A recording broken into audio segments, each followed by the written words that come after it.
Greetings from New York. This is Partho Banerjee speaking to you live. Thank you very much for being a part of this conversation. We have been preparing for this discussion for a long time, and I'm very happy that finally we are doing it. This is a series of discussions, talks. I do not want to call them lectures because I do not believe in lectures. I am a labor educator. I've been teaching American labor union workers for many years, and I keep telling them that nobody likes lectures anymore. So I do not want to give you like a traditional class where the teacher will speak from one side of the classroom through a microphone or something, and then everybody would listen as devoutly as possible, and that would be the end of the class. I simply do not believe in that. I have been doing this work for a long time. I have worked as a grassroots political organizer in India for many years, and then in fact I decided to do this talk today because of two reasons. Number one is that this is August 14th, and back in 1985 on this day I actually left India. And so 34 years passed by. Since just the other day I was boarding the airplane from Dum Dum Airport in Kolkata, and here I am 34 years later. So this is a very special day in my life, and I had no idea about America. I took a huge risk, left everything behind. I was teaching in a college as the head of the department in botany, and a very nice stable job. My wife also had a nice stable teaching position in another Kolkata college. My college was far away, a remote Sundarban's village in the mangrove delta. I have written a lot about it. Anyway, so that is, I took a huge risk. That was the first reason I decided to launch this series of video talks today on August 14th. And the other reason I'm doing the talk today is because tomorrow, as we all know, is an auspicious day in Indian history. 15th of August, when India got its independence after 200 years of a very brutal, repressive colonial Raj, British Raj, and so many hundreds of thousands of people gave their lives, fought for independence. They were jailed, they were tortured, they were hanged, they were sent to the Andamans, to the isolated prison camp and all that. We all know the history. And then Gandhi came on the Indian political scene, and then a different type of nonviolent movement took place. And then and finally, after a very long wait and many sacrifices, and many people losing their lives and everything they had, millions of people forced to leave their home countries, and we all have personal experiences. We got our independence on 15th of August 1947, and then immediately after that, on the 30th of January 1948, this far right-wing people shot and killed Mahatma Gandhi. So this is like a very, very auspicious moment in India's history. I'm actually starting this talk today with a focus on India because of this reason. But this talk is not just about India. Over these 34 years since leaving India, I have really become an international citizen, and I'm very proud of that. And I have gathered so much experience and so much knowledge in so many different areas that I think it would be really a privilege for me to share some of my experiences and knowledge and education with all of you, whether you are in India, whether you are in the United Kingdom, whether you are in Germany or France or Brazil, or whether you are here in the United States of America, whether you are in Bangladesh. And Bangladesh particularly has a very, very special place in my heart.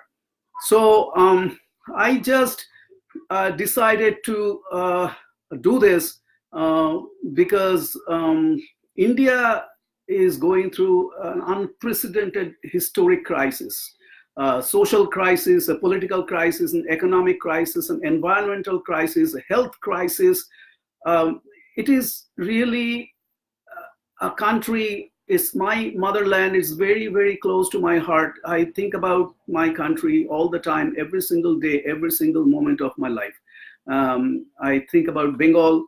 I think about Kolkata. And I think about West Bengal. And I think about Bangladesh. And I think about India. It is very, very close to my heart.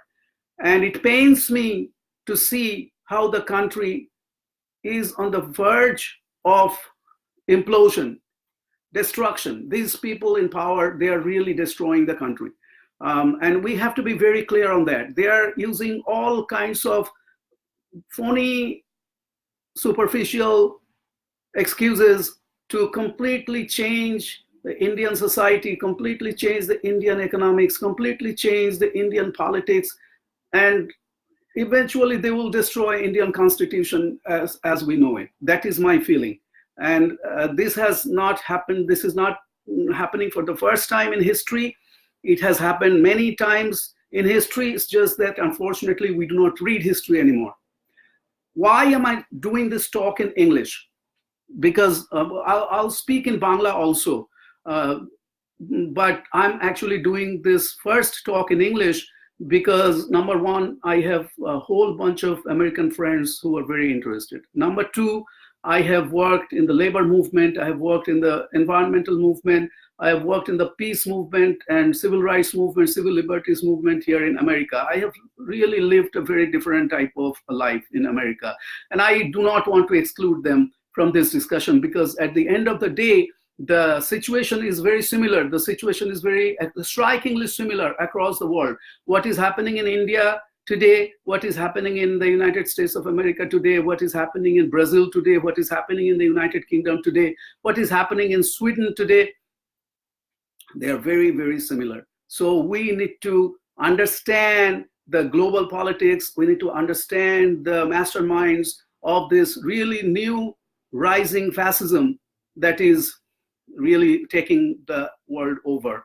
And that understanding, that analysis is extremely important. So that is why I'm doing this talk in English. But then I also understand that there are many, many people who probably do not have that comprehension of English, but they're very intelligent people, they're compassionate people, they want to do something about it, they want to know what is going on. And they tell me, Dada, please tell us what is going on. We are so confused. We do not understand what is going on. We hear a different type of a story on the media, and you write something so differently on Facebook and on your humanitycollege.org blog, and we get confused. We do not know exactly what is going on. So please educate us. Please tell us. And I do not have all the answers, but I try to do my best to share my education and my knowledge with everybody who is interested. That is something that I have done all my life. My hope is that with these talks, taking advantage of this incredible technology that we did not have before, now we can talk to people across the world simultaneously. I'm sure that on this video talk, There are people from India. I see a whole bunch of names joining in. I know that there are people from America. I'm sure that there are people from other parts of the world. So this is incredible.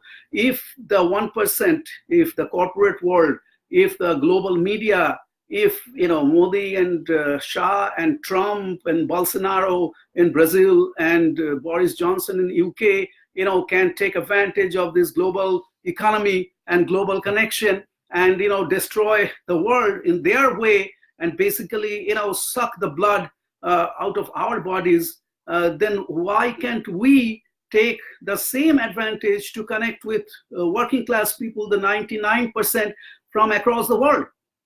If we do not do it, it is like really going to be the ultimate stupidity if we do not take advantage of this incredible opportunity. So 34 years ago, when I first came to America, did I have the internet? No.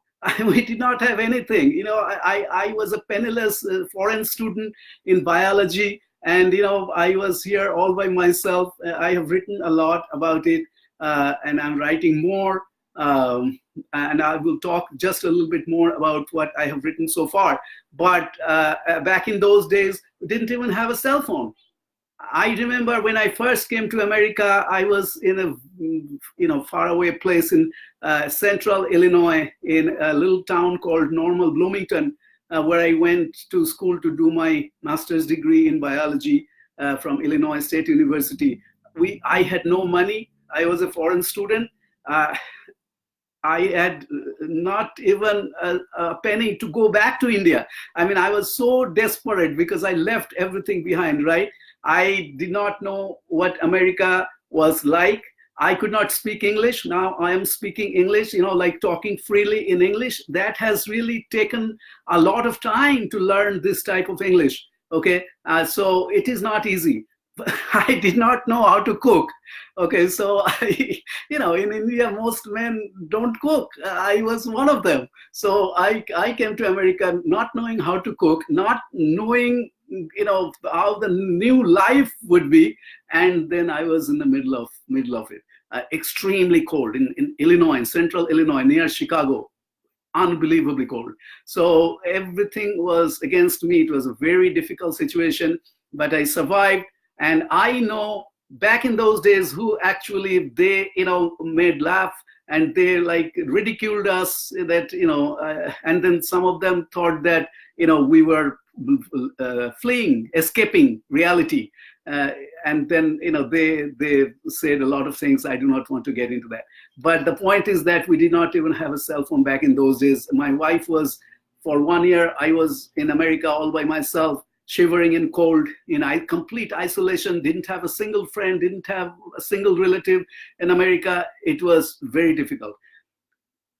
I picked up the telephone, the landline phone, that was the only thing. And we did not even have a phone back in Kolkata. So my wife had to go to somebody's house to pick up my phone. And I would talk for 10 minutes and it would be like, $45, $4.50 per minute, AT&T international call. That is how I started my life from zero here in America. So people who ridicule me and they say all kinds of things. Some people, not all of them, thankfully. Some people, they're like, okay, so what do you know about India? You've left India to have a great life and you are talking all kinds of big talks, sitting in the luxuries of America. What do they know? Do they know anything about how I started my life from zero here in America? They have no clue, but it's so easy to, say things negatively these days. And now, with social media, everybody wants to project themselves as a big expert on everything, not knowing anything, not learning anything, not trying to understand, analyze what is going on, no education, but big talks. But so that's okay, that's fine. Let's forget about the negative things. I was actually planning to come back to Kolkata this August, and my friends were also asking me to repeat a talk that I presented at the Academy of Fine Arts in Kolkata in early February when I was there. And people had a lot of interest. More than 100 people showed up at that gathering. And it was unbelievable that so many people turned up. So that was an incredible, and most of these people I never have seen in my life. New people, they only came to know about me and my work and my writing through Facebook. So more than 100 people showed up. That shows that if you can show to people that you are an honest person, have a lot of intensity, and you are speaking, from your heart, and you are, like really you make sense, you know what you're talking about. And if you show people that you are not somebody up there, like an elite person, you are one of them. I am one of you. I came from a very poor, humble background. I do not want to get into that, but I know what life struggle is. Okay, I have seen a lot of deaths of very, very dear and close people I loved the most. They are now gone. Many of them are. Okay, so I know what I'm talking about. So when you show to people that you are an honest, like ethical person, and you are one of them, you belong there, you belong to, and not just to Calcutta, not just to Bengal, not just to India, to the world. I'm here in America. I'm talking from New York. This is my reality. Okay, I cannot just pretend that I just live, my body. Many people live in this country, immigrants, unfortunately, they live here like as if their bodies are only here and the minds are always back there. That is not a good way to live. I have lived in this country. I have lived as an international citizen. I am still a Bengali. I'm still an Indian, but I'm also an American, and I'm also an international citizen.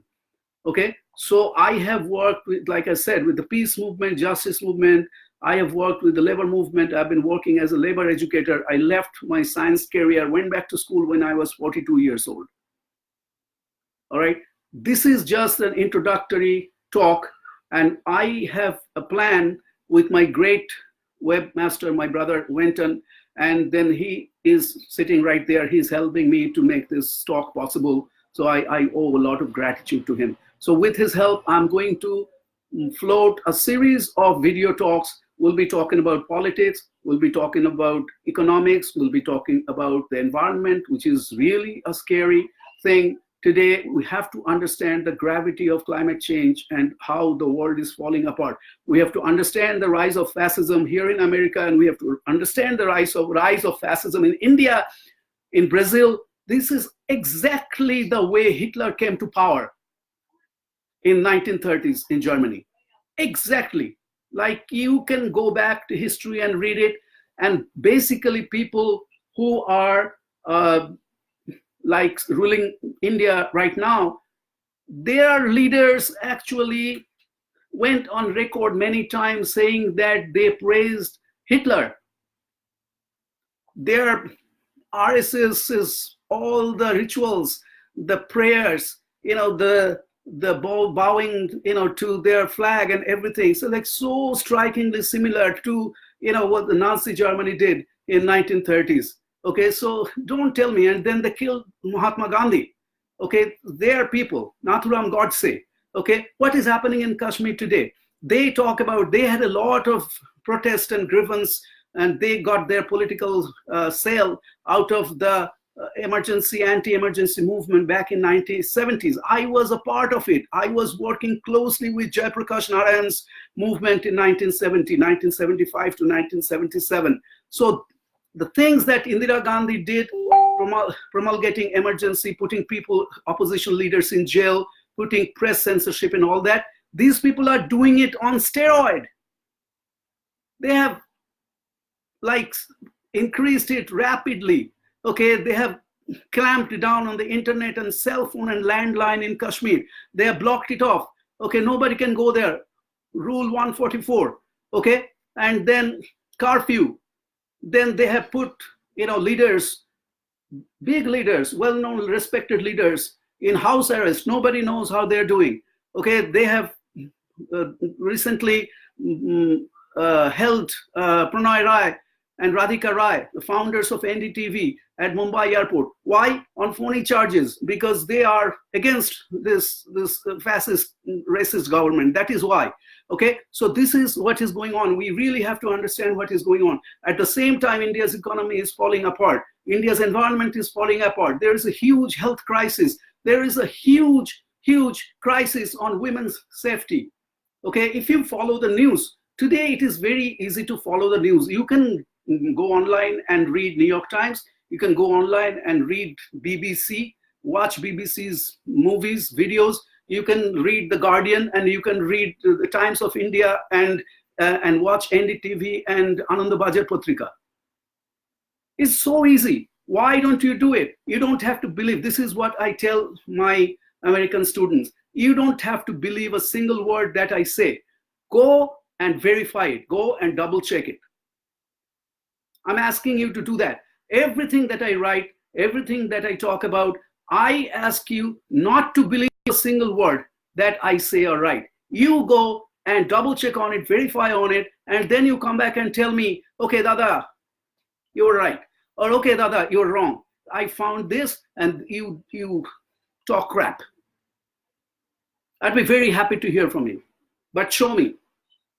Okay, so we are going to perhaps do this video talk once in every 2 weeks from now on for the next 2 or 3 months, like 5 or 6 different subjects. And then we'll talk in English, we'll talk in Bangla. And then after this English talk is over, then I'm actually going to talk for about 10 minutes in Bangla. But in the meantime, I'm going to show you a couple of books that I have written, because many people keep asking me, where are your books? So here is one book, In the Belly of the Beast, an Insider Story. 1998, came from Delhi. Okay, a book got a lot of attention. It is sort of out of print, but we are planning to actually arranging for an online sale. You can still get it. Write me and I'll tell you where to get it. But then we are also going to publish it online, and then I'm going to do this had 2 editions, and then that was it. And then I also have my Bengali memoir, Ghoti Kahini, which you can easily find in Kolkata, Dez Publishing, Dhanbindu, and all these places. So pick it up. It has everything 100% honest about my life. Okay, and the final book that I want to show you is Music Box and Moonshine. That is a translation of Bengali short stories, and I'm going to do a future edition, like a future volume of this. And then I have more books that I'll talk about later. But the point is that this is just the start of the discussion. You question, send me your questions, you send me your comments, and then work together. Do not give up hope. Okay, people thought when Hitler came to power and destroying the world, killing people, killing Jews in concentration camps, okay, people thought that it was impossible to overcome. Okay, when blacks were forcefully brought from Africa and in chains and worked as slaves, what kind of an unbelievable tyranny they went through for hundreds of years. People thought it was impossible. And now, like from 2008 to 2016, a black man named Barack Obama became the president of the United States of America. And we witnessed that. We worked for Barack Obama at that time in 2008. It is possible to overcome. It is not theory, it is practice. If you work together, if you do not just show your frustration and depression and anger, those things don't help. You need to educate yourself. You need to reach out and touch. You need to bond with like-minded people, make new friends. Do not waste time on people who would not listen, closed-minded people. They're good for nothing. They will only criticize. Talk to people who are like-minded people, open-minded people, good people. There are millions and millions and millions of people who are still good at heart and compassionate, honest, and they want to do something about it. I will come back to you again in 2 weeks. And in the meantime, send me your questions, send me your comments, and then we'll keep the discussion going. after I am done with the English segment of this talk, I'm going to take 10 more minutes to talk in Bangla. Okay? I really want to thank you for your time. Stay with us and create a new kind of a movement. Create a new kind of a movement of honest, ethical, good-hearted people who want to do something about our country, about our language, about our civilization, about the environment, about our children, about our sisters, and the rest of the world. Thank you very much. I'm going to speak for 10 more minutes in Bangla.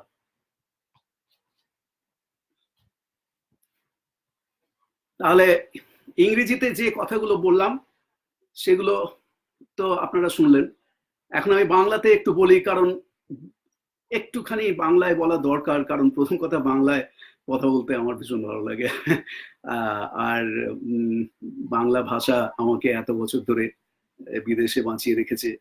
আমার পেছনে এখানে রবীন্দ্রনাথের ছবি দেখতে পাচ্ছেন, এই সাইডে ক্যামেরায় ঠিক বুঝতে পারছি না কোন দিকে, এইদিকে। আচ্ছা, রবীন্দ্রনাথ সবসময় আমার মনের ভেতরে আছেন, হৃদয়ে মনে জাগরুক।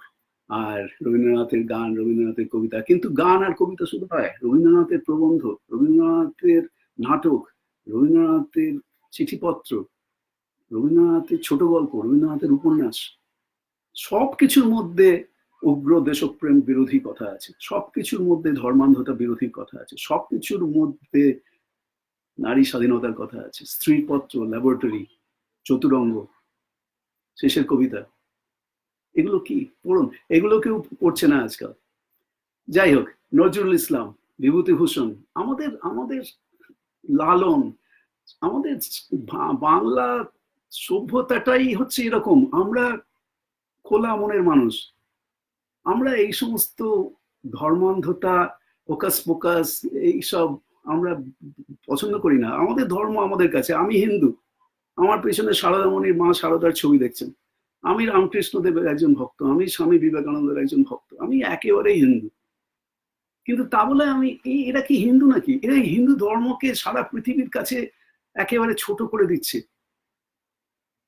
একটা কুৎসিত, একটা বিশ্রী ধরনের তারা জীবন দর্শন আমাদের উপরে জোর করে চাপিয়ে দিতে চাইছে। গোমূত্র পান করো, এসব কি?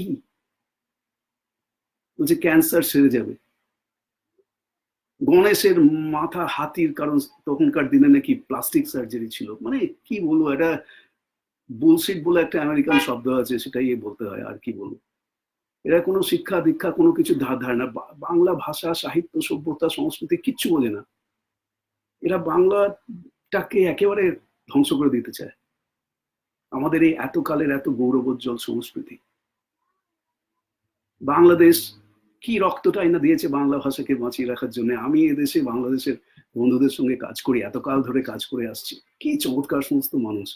অফকোর্স সবার মধ্যেই বদমাস লোকজন আছে, ইভিল লোকজন আছে। So what? আজকে একটা বিরাট একটা সংকট, ক্রাইসিস আমাদেরকে গ্রাস করছে। আমাদের সবাইকে একসঙ্গে নিজেদের মধ্যে ভালোবাসা বিনিময় করে, বন্ধুত্ব বিনিময় করে, একসঙ্গে থেকে আমাদেরকে নিজেদেরকে বাঁচিয়ে রাখতেই হবে। নিজেদের ঐতিহ্য, নিজেদের কৃষ্টি, নিজেদের সংস্কৃতি, নিজেদের ভাষা, সাহিত্য, শিল্প। এত বড় একটা জাতি, কে হিন্দু, কে মুসলমান, কে খ্রিস্টান, এসব দিয়ে কি হবে? এসব তো অনেক হয়েছে। এরা এইসব খেলা খেলছে এখন। আসল খেলা, আসল কথা বলো, চাকরির কথা বলো, অর্থনীতির কথা বলো, মেয়েদের উপর এত অত্যাচার হচ্ছে কেন তা বলো, পরিবেশ এত দূষিত কেন তা বলো, এত স্বাস্থ্য সংকট, ঘরে ঘরে অসুখ বিসুখ, ক্যান্সার, হার্ট অ্যাটাক, তার কথা বলো। এসব কথা বলার ওদের কোনো ক্ষমতা নেই, কারণ ওরা জানে যে ওরা কিছু করতে পারবে না। দুর্নীতিগ্রস্ত লোক সমস্ত, বিজয় মাল্য, নীরব মোদী, রাফায়েল, কর্ণাটকে এমএলএ কেনা বেচা, পশ্চিমবাংলায় সমস্ত যারা দুদিন আগে যারা কালো টাকা জালিয়াতিতে ধরা পড়েছে, তারা এখন ওদের পার্টিতে গেছে। আপনারা আমাকে বলুন, আমি কোনো কথা কি বাজে কথা বলছি, মিথ্যে কথা বলছি, বানিয়ে বলছি? দেশপ্রেম মানে কি? দেশপ্রেম মানে কতগুলো বিরাট বিরাট স্ট্যাচু তৈরি করা? না, দেশপ্রেম মানে সাধারণ মানুষ খেতে পাচ্ছে কিনা, তারা রাস্তায় পড়ে মরছে কিনা, তাদের বাচ্চারা দুধ খেতে পাচ্ছে কিনা, তারা স্কুলে যেতে পারছে কিনা, বাচ্চা মেয়েদের ওপর অত্যাচার হচ্ছে কিনা, তাদের পাশে গিয়ে দাঁড়ানো, গাছ কেটে ফেলছে নির্বিচারে, তাদেরকে বনচ্ছেদন থেকে বাঁচানো, এই তো দেশপ্রেম। এই দেশপ্রেমের কথা স্বামী বিবেকানন্দ বলে গেছেন, এই দেশপ্রেমের কথা রামমোহন রায় বিদ্যাসাগর বলে গেছেন, এই দেশপ্রেমের কথা আমাদের রবীন্দ্রনাথ নজরুল বলে গেছেন। ওদের দেশপ্রেম দেশপ্রেম না, আমরা দেশপ্রেমী, আমরা দেশপ্রেমী, আমরা আসল দেশপ্রেমী, আমরা দেশদ্রোহী নই, আমরা দেশপ্রেমী।